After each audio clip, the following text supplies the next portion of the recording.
వాక్యం నేను మీకు పంచినప్పుడు మీరు బాగుపడతారు. కొంతమంది అంటున్నారు, ఏమని అంటారంటే, సార్ మీరు ఇలా పబ్లిక్లో చెప్పడం కరెక్ట్ కాదు సార్, చాలా విషయాలు మీరు ఓపెన్గా యూట్యూబ్లో మాట్లాడేస్తున్నారు సార్. అలా మాట్లాడకూడదు సార్, దేవుని నామం అన్యుల మధ్యలో అవమానాల పాలైపోతుంది సార్ అంటున్నారు. నాకు అలాంటి వాళ్ళు చూసినప్పుడు ఎంత బాధేస్తుందంటే, సాతాను మిమ్మల్ని ఈ రకంగా మాయ చేశాడా అనిపిస్తుంది. ఎందుకంటే పబ్లిక్లో ఒకడు మోసాలు చేస్తున్నప్పుడు వీళ్ళు అతనికి ఫోన్ చేసో లేకపోతే మెసేజ్ పెట్టో, పబ్లిక్లో ఇలాంటి మోసాలు చేయకండి బ్రదర్, దేవుని నామం అవమానాల పాలు అవుతుంది, పబ్లిక్లో ఇలాంటి చీప్ ట్రిక్స్ చేయకండి బ్రదర్, దేవుని నామం అవమానాల పాలు అవుతుంది, అన్యజనులు కూడా మీ వీడియోలు షేర్ చేసుకుని రకరకాలుగా అపహాస్యం పాలు చేస్తున్నారు, దయచేసి ఇలాంటివి పబ్లిక్లో చేయకండి బ్రదర్ అని వీళ్ళు ఎవరు చెప్పరు. ఆ రోజు శుభ్రంగా తడిగొట్టు కప్పుకొని పడుకుంటారు. అదే వ్యక్తుల గురించి మనం పబ్లిక్లో, అంటే వాళ్ళు పబ్లిక్లో చేస్తున్న మోసాల గురించి మనం పబ్లిక్లో చెబుతున్నప్పుడు మాత్రం వీళ్ళకి ఏం గుర్తొస్తుందంటే, అయ్యో ఇలా పబ్లిక్లో చెప్పేస్తే ఎలా, ఇంటికెళ్ళి చెప్పొచ్చు కదా, అంటే వాళ్ళు పబ్లిక్లో మోసం చేయొచ్చు. ఇప్పుడు వాడు పబ్లిక్లో పొడుచుకుంటూ వెళ్ళిపోతుంటాడు మనుషుల్ని, మనం అరే వాడు పొడి చేస్తున్నాడు రోజు జాగ్రత్తగా ఉండండి అని పబ్లిక్లో చెప్పకూడదంట. వాడు కత్తితో పొడుచుకుంటూ వెళ్ళిపోతున్నాడు, దొరికినాడు పొడి చేస్తున్నాడు, వాడు మాయలో పడకండి, వాడు పొడి చేస్తున్నాడు, వాడి చేతిలో అసత్యం అనే కత్తి ఉంది, అజ్ఞానం అనే కత్తి ఉంది, అబద్ధం అనే కత్తి ఉంది, దాంతో పొడి చేస్తున్నాడు, పబ్లిక్లోనే పొడుచుకుంటూ వెళ్ళిపోతున్నాడు, ఎర్రి గొర్రెలన్నీ వెళ్ళి పొడిపించుకుంటున్నాయి, జాగ్రత్తగా ఉండండి రా అని మనం పబ్లిక్లో పొడిచేవాడి గురించి పబ్లిక్లో చెప్పకుండా వాళ్ళ ఇంటికి వెళ్ళి బాత్రూమ్ వెనకాల దాక్కొని ఏం చెప్పాలి, సార్ సార్ సార్ పబ్లిక్లో పడవకండి సార్ అని చెప్పాలా?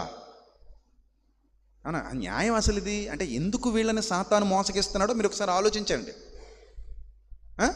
ఇప్పుడు ఇది పబ్లిక్ ప్లాట్ఫామ్, ఇది వాళ్ళు ఏమి ఇంట్లో చేయట్లా, యూట్యూబ్లోనే చేస్తున్నారు.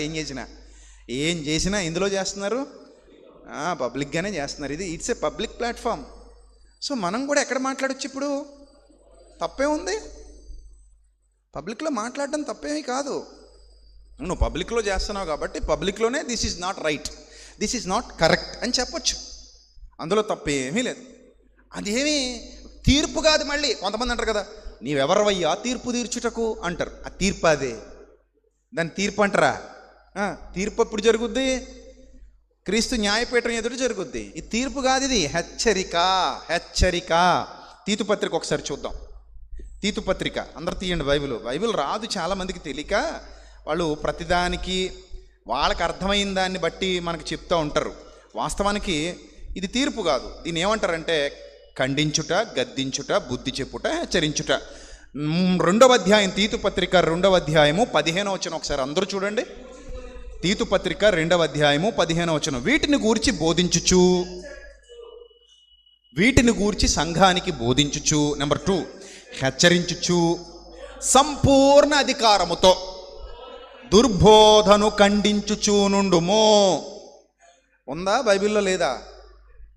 పర్సనల్గా ఎప్పుడు చెప్పాలంటే పర్సనల్ విషయాలు అయితే పర్సనల్గా చెప్పాలి, తప్పులేదు.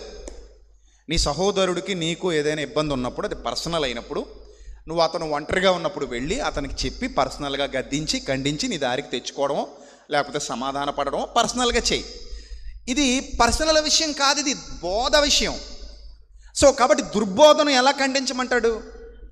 బహిరంగంగానే మీరు ఖండించండి. అది దుర్బోధ అయితే, సమాజాన్ని పాడు చేసేదైతే, సమాజాన్ని నాశనం చేసేదైతే, అక్రమమైనదైతే మీరేం చేయాలట? ఖండించండి. యేసుప్రభు వారు మాదిరి మనకి. ఆయన శాస్త్రుల పరిశీలన ఇంటికి వెళ్ళి, హలో సార్ వెళ్ళరండి సార్, చెవిలు ఇవ్వండి సార్ అని చెప్పలేదు. ఎందుకంటే శాస్త్రుల పరిశీలు చేసేవన్నీ కూడా ఎందులో చేస్తున్నారు? పబ్లిక్లో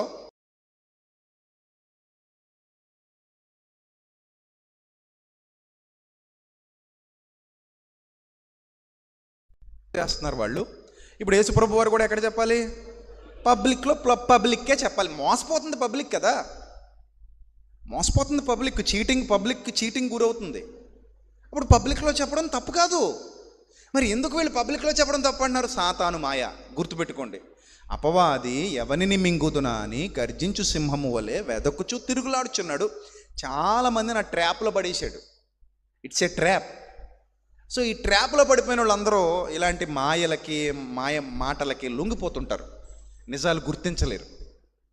నిజాలు గమనించలేరు.